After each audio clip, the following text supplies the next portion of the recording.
South Africa West Indies एक ऐसा मुकाबला था जिस पर सबकी नजर टिकी हुई थी, खासतौर से अगर आप भारतीय फैंस हैं तो। और ऐसा लगा कि प्रोटियाज ने भारतीय दोस्ती भी निभाई, वेस्ट इंडीज को दी करारी शिकस्त और अब भारत के सामने सीधा समीकरण, 2 मैच जीतो जिम्बाब्वे वेस्ट इंडीज को और सेमीफाइनल की टिकट हासिल करो। स्वागत है ESPN cricket for time out Hindi में। हम बात कर रहे हैं साउथ अफ्रीका वेस्ट इंडीज के रिव्यू की। हमारे साथ मौजूद हैं अनिल कुंबले। बहुत बहुत स्वागत अनिल सर। शुक्रिया। अनिल सर, साउथ अफ्रीका ने भारत का एक काम आसान कर दिया। अब NRR का जो चक्कर है वो तभी मुमकिन है, खुदा ना करे, जब बारिश आ जाए कोलकाता में, अदरवाइज NRR बीच में नहीं है। भारत के लिए एक अच्छी खबर क्योंकि वो रिजल्ट साउथ अफ्रीका जीतना ज़रूरी था। अगर वेस्ट इंडीज़ जीत जाते तो फिर आसान नहीं होता, फिर ये नेट रन रेट का दिमाग में रहता है आपका। तो अभी सीधी बात है, जाके खेलो, जीतो, 4 पॉइंट लो और सेमीफाइनल्स तक पहुंचो। बिल्कुल। और इस मैच की अगर हम बात करें, जिस अंदाज में साउथ अफ्रीका ने क्रिकेट खेला है, एक वक्त तो ऐसा लगा कि शायद 100 रन तक वेस्ट इंडीज को समेटना दे, जिस वक्त 83 रन पर 7 विकेट गिर गई थी। लेकिन फिर वहां पर होल्डर और शेपर्ड ने संघर्ष किया, स्कोर पहुंचाया 170 के पार। फिर भी ज्यादा नहीं, लेकिन दाद देनी पड़ेगी वेस्ट इंडीज को, क्योंकि अगर जिस तरीके से वो सॉफ्ट डिसमिसल्स हुए पहली और आउट हो गए, 6 विकेट गिर चुका था, लेकिन उसके बावजूद जिस तरीके से वो रणनीति बनाए रखे और 170 के ऊपर स्कोर बनाए, वो बहुत बढ़िया स्कोर था। हाँ, फिलहाल 20 या 25 रन चोट कम था, लेकिन जहाँ से वो थे 10 ओवर के बाद और लास्ट 10 ओवर्स बहुत बढ़िया बैटिंग की रोमारियो शेपर्ड और जेसन होल्डर। लेकिन साउथ अफ्रीका बहुत स्ट्रांग लग रहा है।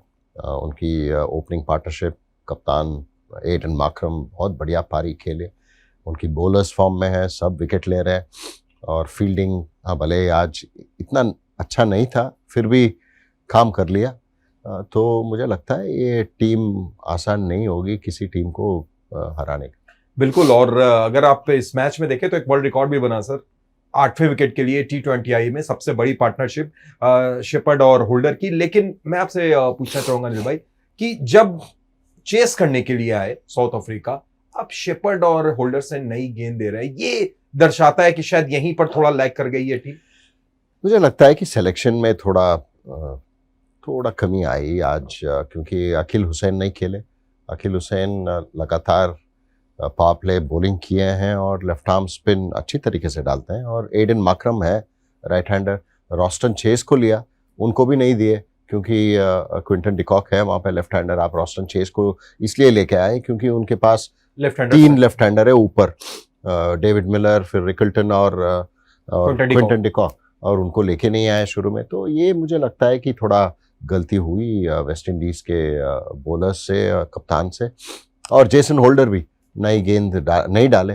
तो ये मुझे थोड़ा हैरान था कि वो यूज नहीं किए उनको। बिल्कुल। और लेकिन साउथ अफ्रीका के लिए अच्छी चीज ये है कि जो कुछ टिक बाकी थे, मसलन क्विंटन डिकॉक ऐसा लग रहा था कि पिछले कुछ मैचों से वैसे लय में नहीं है। आज 24 गेंद 47 रन, मार्क्रम का एक अलग रूप लगातार हम देख रहे हैं, प्लेयर ऑफ द मैच बना है। रिकल्टन ने एक बार फिर अच्छी पारी खेली। तो ये एक अच्छे साइन साउथ अफ्रीका के लिए, सेमीफाइनल में ऑलमोस्ट प्रवेश कर चुके हैं। जहां भारत हराता है जिम्बाब्वे को तो क्यू भी लिखा जाएगा जरूर, क्योंकि अगर भारत के खिलाफ साउथ अफ्रीका की देखे तो शुरुआत में 3 विकेट जल्दी निकल गया था, उसके बाद वो पार्टनरशिप हुई।